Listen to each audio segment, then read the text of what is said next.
gospel of truth. They can preach the gospel of truth. That's the priesthood we inherited from the apostles. The leadership we inherited from the apostles. We are not professionalizing it. We are not doing this for gain. Jesus Christ, they say he was a carpenter. But this is the paradox. And then, is this not the carpenter, the son of Mary, and the brother of James, Joseph, Judas, and Simon? And are not his sisters here with us?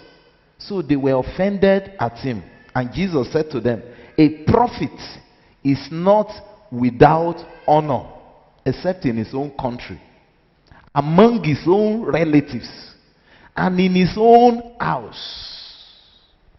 Even if you are a great worker, I needed to tell somebody this morning, you may not be able to affect your own house.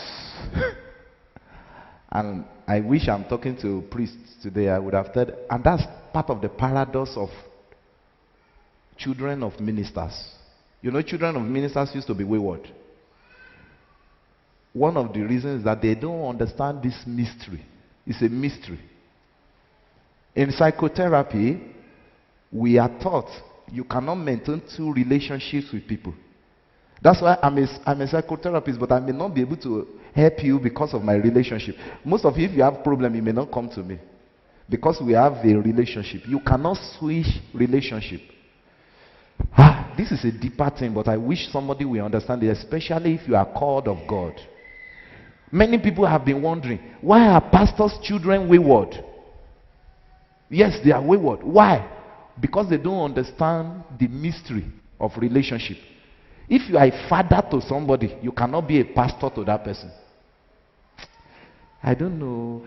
It's a professional thing. That's why medical doctors are not even permitted to treat their own relatives. It's a professional ethics. Because you will not be effective in your own matter. That's why Jesus Christ said, it has been said. He said, doctor, heal your own self. You can't heal yourself.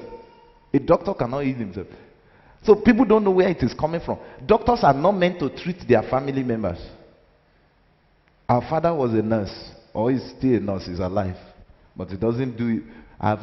My father has never, he never gave us injection for one day. But I was thinking maybe it's because of emotional attachment. But maybe I'm right too. It's now I'm understanding. Professionally, listen to me. A doctor, if he treats his own family, is breaking professional ethics. And if something goes wrong, his license will be seized. You are not to treat your immediate. In fact, a doctor, if you are a medical doctor, you must have family doctor.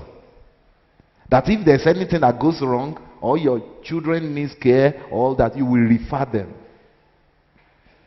So also a pastor, because with his children, they only see him as a father. From the thing in their head is wired, how they see him is a father. So when he stands on the altar and he's preaching like this, and he's preaching, and he wants his own children to get it, it's not because of his life. Some people think it's because their lives are not correct, that's why their children are not correct. The other day, it went viral that the son of a holiness, or the daughter of a holiness preacher in this country was doing wedding, and what she wore went viral. What she wore in a holiness church, a church that is instituting or that is piloting holiness in dressing in this nation. The daughter was wedding, and what she wore went viral.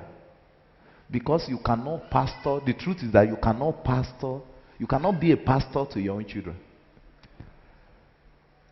Spiritually, you may not be able to understand it, but it's a professional thing. It's a psychological thing. You don't switch relationship.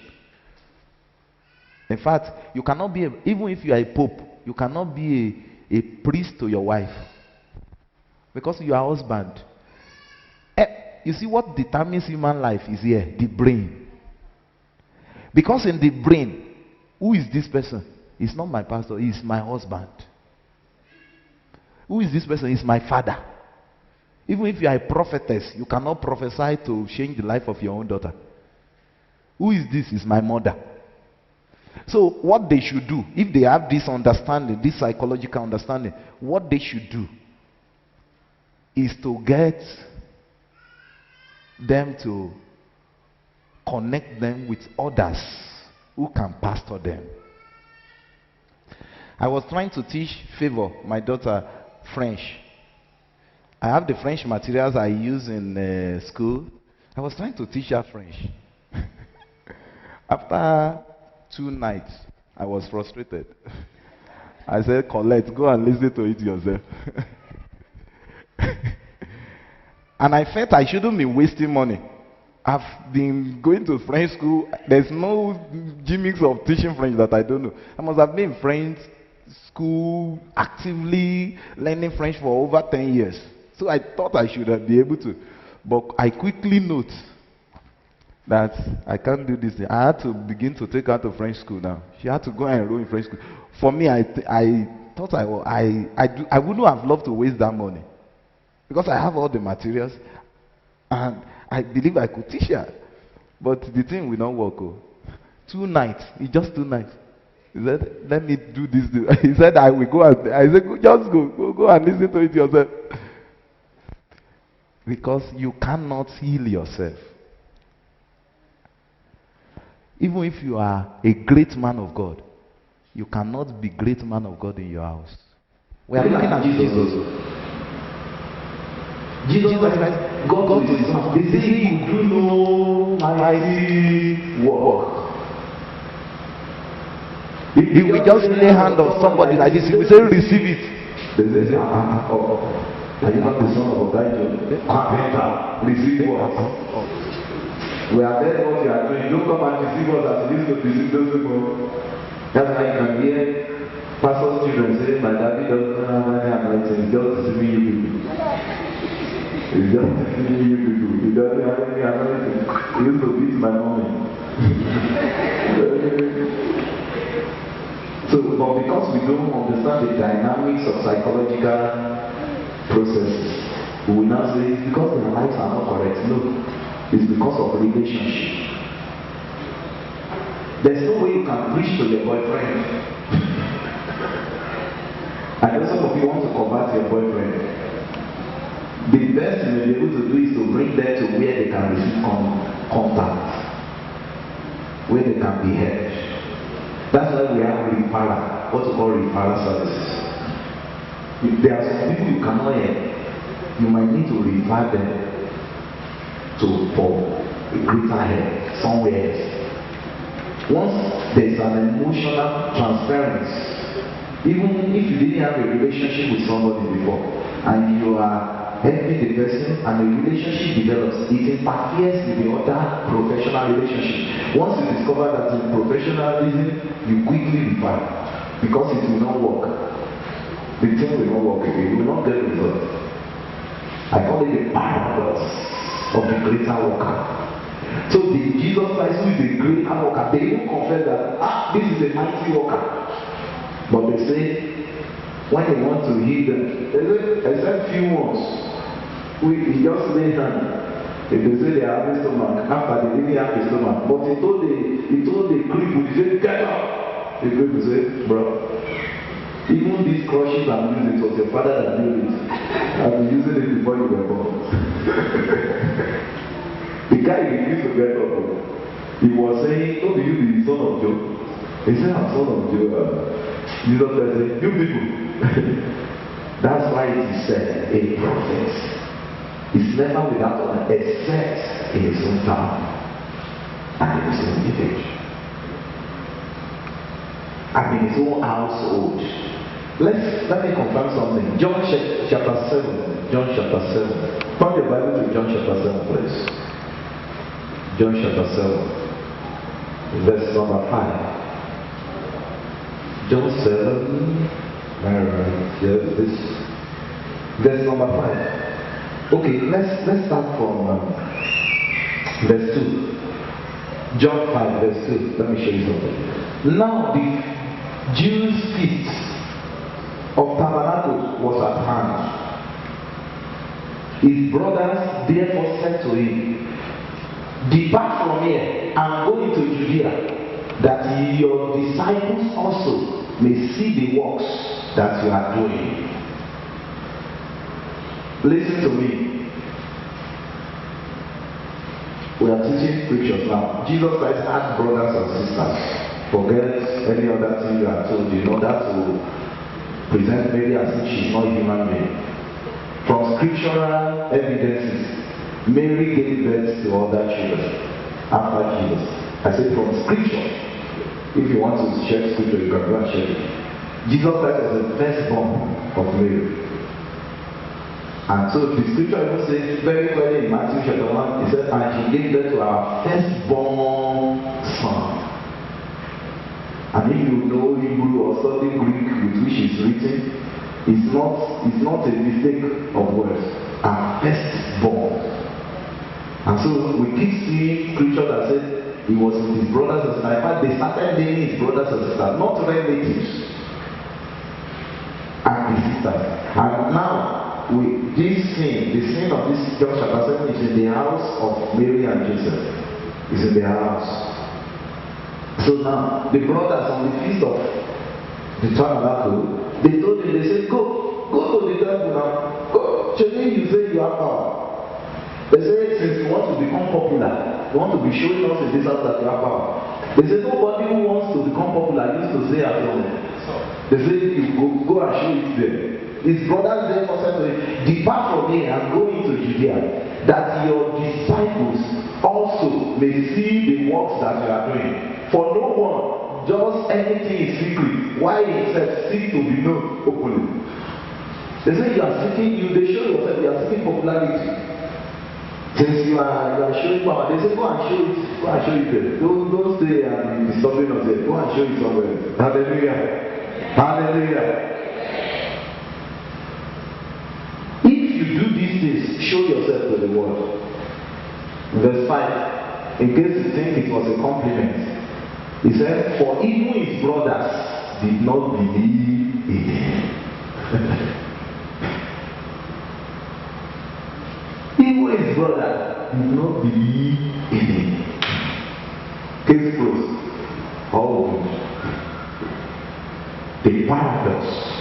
What am I saying this morning? Don't let it discourage you.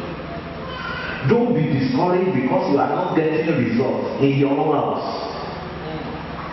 Because if you don't understand this paradox, if you don't accept this paradox, you may say, because even my own wife doesn't believe that I'm a man of God, what am I going to do? If that you will be telling God, first, let my wife believe first. If my wife believes, then I will go. Excuse me.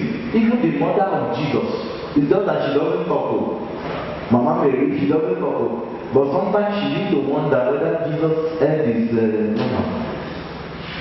You didn't read it in the Bible. They said one day they came to Jesus. They came to withdraw him because they say he's out of his mind.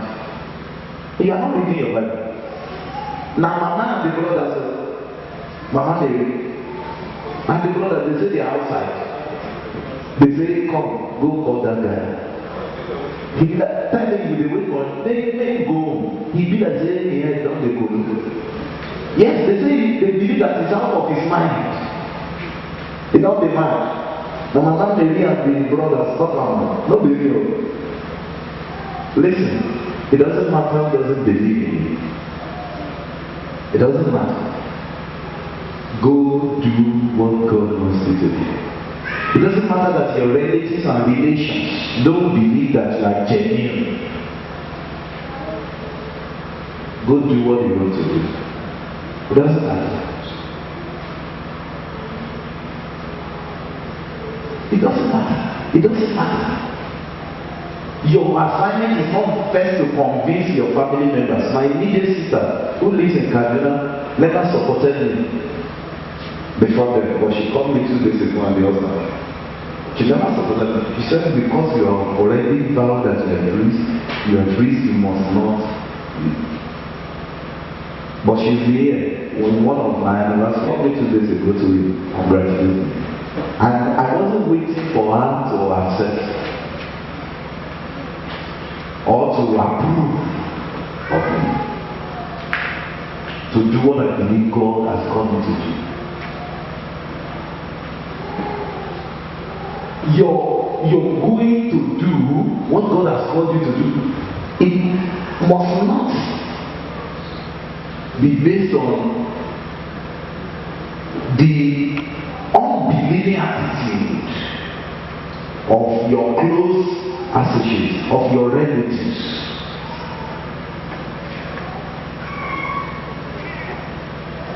If I want to use the yardstick of those who were close to me, who were even expecting the revival together, I will not be. You know several priests who were around me that were pushing this revival together when I was in the Roman church. If I'm waiting for affirmation, they should be the first to jump on board. They should be the first. If I was waiting for them, I won't be out today. Because we keep consoling ourselves, something will happen. And later I just discovered that some of them want to become bishops. That's why they are still waiting in the Roman church. Their ministry has finished. It's evident. But I just keep believing because God has shown us several things. But you know, you can't interpret things for yourself. But all my colleagues that were supposed to jump into this together, that they didn't jump with me, the bad news is that there is no more ministry for them. It's bad news. It's bad news. It's a season, and when God is speaking, you just have to. Of course, let me quickly say, it wasn't that I had the wisdom or that I know better than them, but I must pay much. That's why I can't stop talking about the day I met Apostle John Suleiman at the airport. I don't say you should like him more, but that was the day. Even when I've been hearing God, I've been going to Monday, and I usually have, even the things I've been hearing from God, I've been casting them out. But the day I met this man, just a word from God gave me the boldness to say, I believe in what God is doing. Thursday, International Airport, he met me and greeted. That's the first time I was saying. And he said, you're going through stuff, and it's meant to remove you from where you are to where you should be. And that settles my heart. So after that, there's no need to be fighting any longer, because the storm is to take you from where you are to where you are supposed to be. A word from God can change anybody's life. I'm telling you. Not that several of our friends are happy with where they are. Some of them have been to Yedepo, some of them have been to Adepo, some of them have been to great men of God, but they didn't get the word that has the capacity. Yes, I'm serious about it. Some of them are friends or they are disciples. You know, there's no way a Reverend Father will walk into that will not be giving attention. So some of them have access to those who matter to this country. They have access to Yedepo, they have access to Bragile. Some of them secretly go there for the truth. They want to hear the word. And the masters must not see them. Some of them have access, they have direct mind, direct control of Adepo, Yedepo, and those who matter in this country. But the word that has the capacity to deliver them has not. So it's not as if they are happy or they are settled or they are okay. But if I was waiting for them, because we were in the seminary, we were like a clique, and you saw it, every one of you saw it when we were in the priesthood. We were expecting, we were praying, we were hoping for the deliverance of Israel. There was actually a deliverance mentality that was in our head. We believe when we want to deliver that church.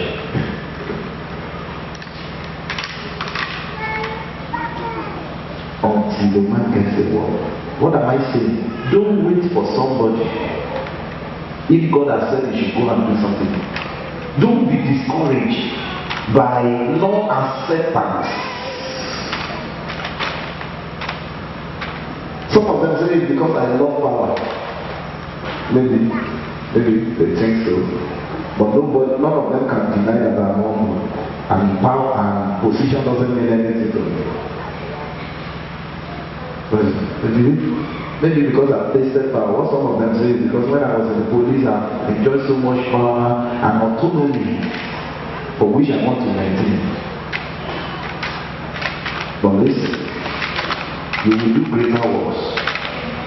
But there is a paradox that if you are not sure, if you are not obedient, if you are not ready, you are waiting for others to affirm you, for your family members to affirm you, for your husband to affirm you, for your wife to affirm you. Listen to me. If Abraham waited for Mama Sarah's opinion and acceptation or acceptance to sacrifice Isaac will still be bouncing around today. Isaac will never be sacrificed. Because spiritually Isaac was sacrificed. And when you understand the dynamism, that's why Jesus Christ gave us the map of God. That you don't have to kill yourself. All you have to have is have an obedient heart, and the Lord shall provide. Once you have obedient heart to obey the Lord, to follow the Lord, to do what God wants, that's what He wants. He will provide a lamb as He provided in Jesus Christ. That's for another mystery of our salvation. But listen to me. You are called to be a greater worker. You are called to go and do great things. Don't be discouraged by lack of evident results or lack of acceptance or lack of results, even from your house, from your family, from close associates. Don't be discouraged by that. Jesus Christ already envisaged that, and He told the disciples, you will get to some places, you will reach some places, you will not be accepted. He said, move on. Tell somebody, move on. Tell somebody, move on. Go ahead and do what you have to do. Don't wait for somebody to approve of you.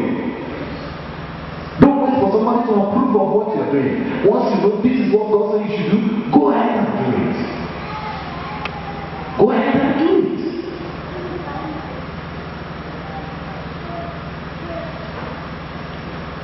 Your wife may not be convinced, but if you are sure that it is God, God is greater than your wife. Your husband may not agree, but if you are sure, it's not disobedience. The elders of the temple in Acts of the Apostles, they didn't agree with the apostles. But Peter had to face the elders and say, who shall we obey? It is God first. If God says you should do it, it doesn't matter who doesn't support you, go ahead and do it. Your wife may not agree, your brother may not agree, your sister may not agree, your sister may not agree. As we saw even in Jesus, the paradox of a greater worker. He was doing mighty work, but in his own house, they were mocking him. So if you want to be popular, go now. They said his brothers did not even believe in him. You will do greater works, but whenever you don't see results, whenever you don't see acceptance, go ahead. Rise on your feet and let us pray. Say, God, give me the grace not to wait for human being to affirm me, not to wait for human affirmation and acceptance. Give me grace, Lord. Give me grace. Give me grace not to wait for human affirmation. Give me grace not to wait for human acceptance. Give me grace. Give me grace. Paul was a healer, yet he had a thorn in his flesh. I know if you are the one. We say, which kind great man of God will be? See, you are sick and you say you are dead.